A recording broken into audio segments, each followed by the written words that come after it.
દામનગર શક્તિપીઠ ગાયત્રી મંદિર ખાતે વિવિધ સંસ્થાઓના સંકલનથી ચાલતા છાસ કેન્દ્રમાં દૈનિક 500 પરિવારના 1800 જેટલા વ્યક્તિઓને વિનામૂલ્યે છાસ વિતરણ કરાય છે.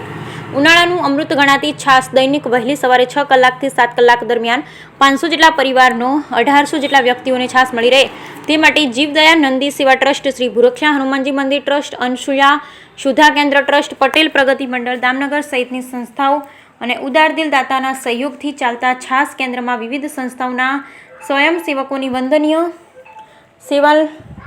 સંકલનથી દિન પ્રતિદિન લાભાર્થી પરિવારોની વધતી સંખ્યા મેળા જેવો માહોલ આગામી જૂન સુધી ચાલનારામાં